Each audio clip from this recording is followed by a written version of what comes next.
अस्सलामुअलैकुम, welcome to my YouTube channel learning with G. आज के इस लेक्चर में मैं आपके साथ सेंटेंसेस एंड इसकी टाइप्स को डिस्कस करूंगी। सेंटेंस क्या होता है, इसकी टाइप्स कौन कौन सी हैं, उनके नाम क्या हैं, उनकी डेफिनेशन क्या है, उनकी एग्जांपल्स क्या है, ये सारी चीज़ें वन बाय वन करके मैं आपको समझाने की कोशिश करूँगी ईजी वे से, ताकि आपको ईजीली समझ आ जाए कि सेंटेंस किसको कहते हैं और उसकी टाइप्स क्या हैं, कौन सी हैं। तो अपनी वीडियो स्टार्ट करने से पहले मैं आप सबसे रिक्वेस्ट करती हूँ कि मेरे चैनल को सब्सक्राइब करें, लाइक करें, कमेंट करें और ऑल्सो शेयर करें, ताकि आपको मेरी बाकी की ग्रामर वीडियोस और जितनी भी वीडियोस हैं वो मिलती रहें। तो सबसे पहले सेंटेंस देखते हैं इसकी। यहाँ पे आपको नज़र आ रहा होगा कि इसकी मैंने दो डेफिनेशंस लिखी हैं सेंटेंस की। सबसे पहली जो डेफिनेशन है वो है a sentence which convey a single thought. जो पहला सेंटेंस होता है वो हमें सिंगल थॉट कन्वे करता है। For example the book an egg. अब ये जो एग्ज़ाम्पल है आपको नज़र आ रहा होगा, इसमें सिर्फ हमें सब्जेक्ट बताया गया है, हमें ऑब्जेक्ट नहीं है, हमारे पास वर्ब नहीं है। हमें सिर्फ सब्जेक्ट की हेल्प से सेंटेंस जो है वो इनकम्प्लीट मीनिंग कन्वे कर रहा है, सिंगल थॉट मीनिंग कन्वे कर रहा है। हमें एग्जैक्टली नहीं बताया जा रहा कि सब्जेक्ट कहना क्या चाह रहा है राइटर। तो सेकंड डेफिनेशन हम लोग देखते हैं, अ sentence which has subject and a predicate verb. Predicate को वर्ब कहते हैं, तो यहाँ पे मैंने वर्ब की बजाय प्रेडिकेट को यूज़ किया है। It convey a complete meaning. जो हमें कंप्लीट मीनिंग कन्वे करता है उसको सेंटेंस कहते हैं। एक हमने सेंटेंस देखा पहली डेफिनेशन में कि सेंटेंस कहते हैं जो हमें इनकम्प्लीट मीनिंग कन्वे करता है और सिंगल थॉट कन्वे करता है। और सेकंड डेफिनेशन में हमने देखा कि हमें सेंटेंस में सब्जेक्ट भी नज़र आता है, वर्ब भी नज़र आता है, जो हमें कंप्लीट मीनिंग कन्वे करता है। फॉर एग्ज़ाम्पल देखते हैं, the book is on the table. अब इस एग्ज़ाम्पल में हमारे पास सब्जेक्ट भी है और वर्ब भी है जो एक कंप्लीट मीनिंग कन्वे कर रहा है। फर्स्ट अगर एग्ज़ाम्पल हम लोग देखें तो उसमें हमने देखा था दी बुक। इसमें सिर्फ हमें सब्जेक्ट बताया जा रहा था, हमें नहीं पता बुक क्या है, कौन सी बुक, कहाँ रखनी है बुक, कहाँ रखी हुई है बुक, हमें कुछ नहीं पता था। तो सेकंड डेफिनेशन में हमें एग्जैक्टली मीनिंग कन्वे किया जा रहा है कि the book is on the table. तो इसकी टाइप्स देख लेते हैं।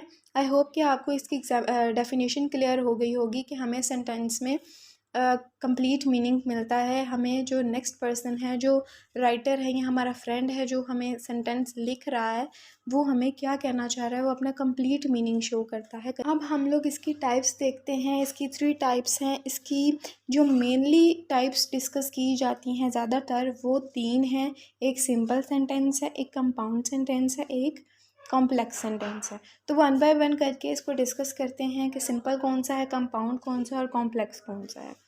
सिंपल सेंटेंस सबसे पहले है, simple sentence is one that contains only one idea. जो हमें एक आइडिया कन्वे करता है, जो हमें सिर्फ एक ही आइडिया पे हमें अपना मैसेज कन्वे कर देता है, उसको हम सिंपल सेंटेंस कहते हैं, जो सिंपली राइट किया होता है। आप यहाँ से अंदाज़ा लगा सकते हैं कि ये सिंपल सेंटेंस है, इसमें कुछ भी मुश्किल चीज़ नहीं है, जो हमें बिल्कुल सिंपली समझ में आ जाता है और कन्वे करता है एक only one idea. For example the train was late. अब सिंपल सेंटेंस वो सेंटेंसेस होते हैं जिसमें सब्जेक्ट होता है, वर्ब होता है, दैट्स इट। सिर्फ इन दो चीज़ों की वजह से वो सिंपल सेंटेंस हो जाता है। फर्स्ट अगर हमने सेकंड डेफिनेशन आप देखें, अ sentence which has subject and a predicate, तो ये जो है वो सिंपल सेंटेंस होता है जिसमें सब्जेक्ट और वर्ब होता है सिर्फ। तो द ट्रेन वॉज लेट। अब जो यहाँ पे दी ट्रेन है वो सब्जेक्ट है, वॉज जो है वो इसका वर्ब है। She exercises every morning. अब शी जो है वो इसका सब्जेक्ट है और एक्सरसाइजेज जो है वो इसका वर्ब है। तो यहाँ से आप अंदाज़ा लगा सकते हैं इसके हेल्पिंग वर्ब्स के थ्रू, इसके सब्जेक्ट के थ्रू, कि ये जो है वो सिंपल सेंटेंस है जो हमें सिंपली समझ में आ रहा है। सेकंड जो सेंटेंस है हमारे पास, इसकी टाइप है कंपाउंड सेंटेंस। वो देखते हैं, it is a sentence that connect two independent clauses. अब इंडिपेंडेंट क्लॉजेस क्या होती हैं, जो किसी पे डिपेंड नहीं करती हैं, जिनका अपना एक मीनिंग होता है, वो किसी और चीज़ पे, किसी और सेंटेंस पे, किसी और क्लॉज पे डिपेंड नहीं करती, उनको इंडिपेंडेंट क्लॉजेस कहते हैं। आपको ये एग्जांपल के थ्रू ज़्यादा अच्छा क्लियर हो जाएगा। आगे देखते हैं, टिपिकली विद कोऑर्डिनेटिंग कंजंक्शन। ये वो सेंटेंस है जिसको कनेक्ट होते हैं दो क्लोजेस, इंडिपेंडेंट क्लोजेस इसमें कनेक्ट होते हैं, और बीच में जो है वो क्या चीज़ इसको कनेक्ट करती है आपस में, कंजंक्शंस। कंजंक्शंस क्या होती हैं, लाइक, एंड, और, बट। आप यहाँ पे देख सकते हैं जो मैंने लिखा है, कंजंक्शंस किसको कहते हैं, लाइक, एंड, और, बट। ये सारे जो वर्ड्स हैं ये जहाँ पे यूज़ हो जाएं वहाँ पे कंजंक्शन यूज़ हुई है। It also contain more than one idea. इसमें क्या होता है, कंपाउंड सेंटेंस में एक से ज़्यादा आइडिया को डिस्क्राइब किया जाता है, कन्वे किया जाता है। तो दोबारा मैं रिपीट करती हूँ कि कंपाउंड सेंटेंस होता है जिसमें दो इंडिपेंडेंट क्लोजेस होती हैं, और दो इंडिपेंडेंट क्लोजेस को कंजंक्शंस के थ्रू कनेक्ट किया जाता है, डिस्टिंग्विश किया जाता है। और ये जो है कंपाउंड सेंटेंस, इसमें एक से ज़्यादा आइडिया को कन्वे किया जाता है। For example, I drink green tea but they drink coffee. अब इस एग्ज़ाम्पल में आप देख सकते हैं कि आई ड्रिंक ग्रीन टी, ये एक कंप्लीट मीनिंग कन्वे कर रहा है। अगर इसके आगे हम नेक्स्ट क्लोज ना भी लगाएं तो हमें बात समझ में आ रही है कि वो क्या कहना चाह रहा है, ठीक है। फिर भी हम लोग इसके आगे कंजंक्शन को लगाएंगे, बट दे ड्रिंक कॉफ़ी। अब दे ड्रिंक कॉफ़ी भी अगर हमें पहली क्लोज हम लोग ना लगाएं तो भी हमें समझ में आ रहा है कि दे ड्रिंक कॉफ़ी। तो मीनिंग समझ में आ रहा है दोनों क्लोजेस का, क्योंकि ये इंडिपेंडेंट क्लोजेस हैं जो किसी पे डिपेंड नहीं करती हैं, इनका अपना एक मीनिंग होता है। अगर इनके साथ कोई और क्लॉज ना भी ऐड हो तो भी ये प्रॉपर मीनिंग कन्वे करती हैं। तो सेकंड एग्जांपल इसकी देखते हैं ताकि आपको और ज़्यादा अच्छे से क्लियर हो। I cooked dinner and he washed the dishes. अब यहाँ पे क्या है कि आई कुक्ड डिनर, ये एक प्रॉपर मीनिंग कन्वे कर रहा है, ये इंडिपेंडेंट क्लोज है जो हमें प्रॉपर मीनिंग कन्वे कर रही है। इसके बाद हम लोगों ने कंजंक्शन को ऐड कर दिया है, और ही वॉश्ड दी डिशेस। अब ये ही वॉश दी डिशेस जो है वो भी इंडिपेंडेंट क्लोज है, ये हमें प्रॉपर मीनिंग कन्वे कर रहा है।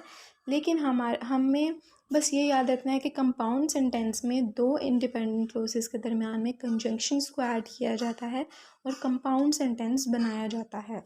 थर्ड हमारे पास जो हमारा लास्ट सेंटेंस है आज की इस टाइप में, यहाँ पे ये कोमोलेक्स आपको लग रहा होगा, यहाँ पे पी आना था ओ की जगह पे, तो ये आप देख लेना कि स्पेलिंग यहाँ पे मिस्टेक है।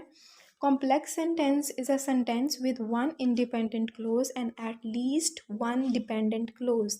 अब इसमें क्या है कि कॉम्प्लेक्स कर रहे हैं हम सेंटेंस, तो इसमें एक इंडिपेंडेंट क्लोज होती है और एक डिपेंडेंट क्लोज होती है। डिपेंडेंट क्लोज वो होती है जो किसी पे डिपेंड करती है, उसका प्रॉपर मीनिंग वो कन्वे नहीं करती, उसका कोई प्रॉपर मीनिंग नहीं होता। It contains more than two ideas and also tell us the relationship among them. अब इसमें दो से ज़्यादा आइडियाज़ को डिस्कस किया जाता है, कन्वे किया जाता है, और उन आइडियाज़ का रिलेशन भी बताया जाता है। For example, when the cake is brown remove it from the oven. अब ये जो दो क्लोजेस हैं और एक जो है वो डिपेंडेंट है और एक जो है वो इंडिपेंडेंट है, इट्स मीन कि ये कॉम्प्लेक्स सेंटेंस है। सेकेंड एग्जाम्पल है, you will definitely lose if you don't try. अब यू विल डेफिनेटली लूज़ ये एक क्लॉज है, इफ़ यू डोंट ट्राई ये सेकंड क्लॉज है जो डिपेंड कर रही है सेकंड क्लॉज के ऊपर। इंडिपेंडेंट क्लॉज है एक, और एक डिपेंडेंट क्लॉज है। जो डिपेंडेंट है वो डिपेंड करती है दूसरी क्लॉज पे, उसके साथ इंडिपेंडेंट क्लॉज को ऐड करना पड़ता है ताकि प्रॉपर मीनिंग हमें मिले, प्रॉपर मीनिंग कन्वे हो। तो यहाँ पे आई होप कि आपको सारी एग्जांपल्स और सारी डेफिनेशंस, इसकी टाइप्स, सेंटेंसेस की दो डेफिनेशंस जो मैंने आपके साथ डिस्कस की हैं, वो सारा कुछ आपको समझ में आया होगा अच्छे तरीके से। तो आज के लिए इतना ही। अल्लाह हाफ़िज़।